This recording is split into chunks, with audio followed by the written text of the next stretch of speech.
And my question to you is, are we going to see some more accountability coming for the fraud that has been perpetrated on this country, particularly in places like Minnesota? I mean, is accountability coming? What kind of fraud are you going to go after? Senator, the core that I would say that we're going to go after within this division initially as we build out will be taxpayer-funded programs such as Medicaid, such as the SNAP program, and other subsidiary HHS, USDA, et cetera, programs. We will be putting our view there. Who's going to make the decision about which of these specific types of fraud you go after? Senator, in the course of building out investigations, we work directly with the federal investigators. Who's going to make the decision about which specific types of fraud you go after? Senator, with respect to this role, I believe I will be working with the Deputy Attorney General and the Attorney General to figure out how we prioritize this mountain of fraud. So it's you, the Deputy Attorney General, and the Attorney General? Yes, Senator. Okay. So if you've got 10 cases of clear fraud, you and the deputy and the Attorney General will sit down and decide which ones to prosecute and prioritize? Well, Senator, when it comes to the case level, that work happens within our line AUSAs. Counselor, I got 5 minutes. No disrespect. You're a good guy. Answer my question. At the programmatic level and as we build out the division, those decisions will be made with the Deputy Attorney General and the Attorney General. With respect to specific case questions, do you already have cases in mind? I do not have cases in mind, Senator. Okay.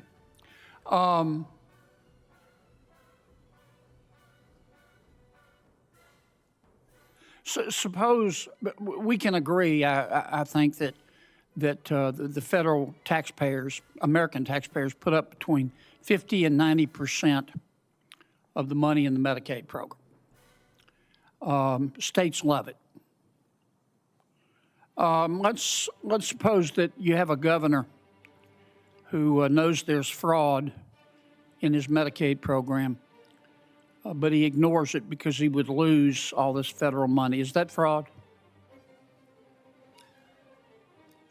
Senator, I think that's a form of fraud, waste, and abuse. Whether it fits within the contours of criminal culpability, is that the sort of thing you're going to look at? Senator, as referenced earlier, we will be looking at the full scope of fraud. Answer my question, Counselor. Is that the sort of thing you're going to look at? Senator, I do plan to look at the full range of potentially criminally culpable actors. Let's suppose, are you familiar with an Inspector General? Yes, I'm sure Senator. you are, because you're a good lawyer. Let's suppose, and you're aware, I'm sure, that Inspectors General act independently of a Cabinet Secretary.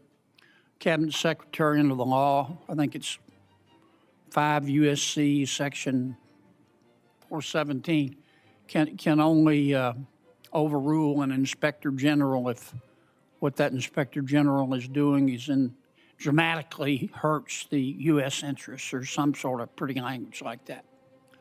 Let's suppose an Inspector General comes in a Cabinet Secretary or a senior official says to an Inspector General, I want to know what cases you're investigating. And you have to tell me. And if any of them are going to impact me in terms of my reputation, I'm going to pull you off of them. Is that fraud? Senator, I would see that as a form of conflict of interest to the extent that that'll look bad for the Cabinet Secretary. I know that. Is that the sort of thing you're going to get involved in? Senator, I will be focused on criminal prosecutions.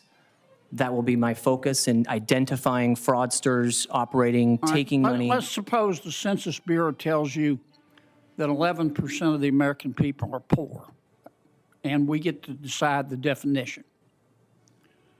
But we're going to exclude about 80% of the federal benefits that we give to folks in determining this 11%. So that instead of 11%, we really have only 1% of the American people that are below the poverty level. Is that fraud? Is it fraud if a cabinet secretary knows that and doesn't do anything about it? Senator, there are a range of criminal tools that the Department of Justice can bring to bear. Is that fraud? Fraud in the classic sense of executing a scheme to defraud a government program? Probably not. Is it right? No, it is not right. Is it moral? No, it is not, Senator. Is it ethical? Senator, Does not seem ethical to me, Senator. Thank you for your indulgence, Mr. Chairman. Senator Ronald. Thank you, Mr. Chairman. Mr. McDonald, congratulations on your nomination. It comes not a moment too soon. Yet 2 weeks ago, the CEO of LexisNexis told me under oath that the federal government, according to their estimates, to their own expert research, loses $1 trillion per year to fraud. $1 trillion. That's more than the entire defense budget for this year. A more conservative estimate, the GAO's estimate, is that the federal government loses about $521 billion to fraud every year. That's about the budget of the Department of Veterans Affairs. Either way, we're talking about just enormous amounts. And of course, we've seen it on display in states recently like Minnesota. And my question to you is, are we going to see some more accountability coming for the fraud that has been perpetrated on this country, particularly in places like Minnesota? I mean, is accountability coming? Senator, our goal will be to bring accountability.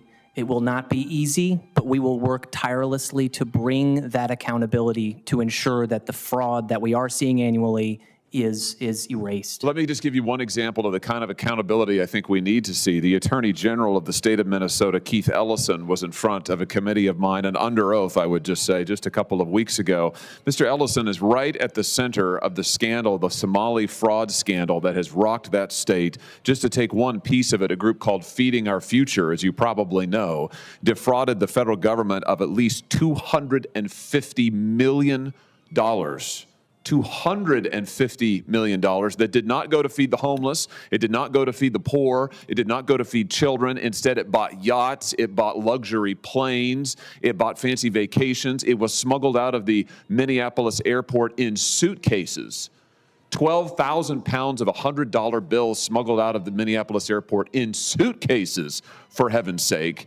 60 people, I think, have been charged with wrongdoing as part of this corruption scheme. But here's the deal. The leaders of this organization, this fraud outfit, came and met with the Attorney General, Keith Ellison, directly. They talked to him for 54 minutes. This was back in 2021, and complained to him that they were being investigated, heaven forbid. And he offered to help them. They repeatedly offered him campaign contributions, and we know this because they recorded the meeting. 54 minutes of recording that we have, because the fraudsters recorded the meeting. Ellison tried to deny it. It's all on tape. They offer him money repeatedly, and he says things like this. I think we may have a poster of it. He says, we are in the middle of the battle with agencies now who are investigating them. He says, he's the Attorney General of the state. He says, Waltz, meaning the governor, agrees with me that this piddly, stupid stuff running small people out of business is terrible. Piddly, stupid stuff, meaning investigation for mass fraud. He goes on to say, just to be able to say, just getting the question, just getting the inquiry from the Attorney General is sometimes enough to make people knock it off. In other words, he offered repeatedly to help them get rid of the investigations that were ongoing into this group. Even as they were sitting there, he said to them, I am directing my staff right now to intervene on your behalf. And then just days after he met with them, he took $10,000 in campaign contributions, including from individuals who were indicted by the federal government for fraud. He's been charged with nothing. And in fact, he sat where you're sitting under oath, and he denied to me he took any money at all. I've got it right here. It's in his own campaign finance reports. $10,000, including from indicted individuals and others who are associated with this group, members of this group, that defrauded the federal government of $250 million. My question to you is, are we going to see accountability for people like that? Are we going to see heads roll for people who are in the middle of this fraud and enabled it and protected the fraudsters and defended it and used their office in order to help people get away with crimes?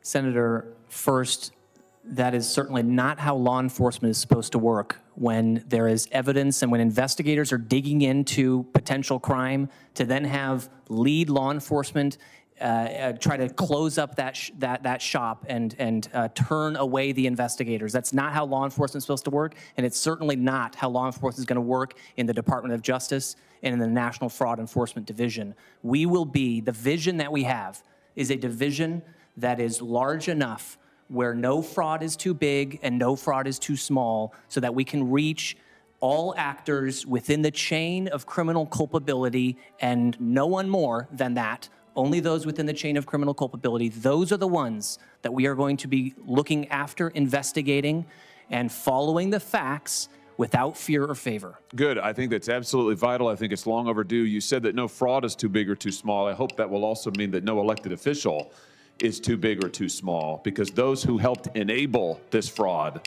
those who stopped investigations, they should be prosecuted too. If we don't get accountability, as you know, Mr. McDonald, this will never stop, and we need accountability now. Senator Welch.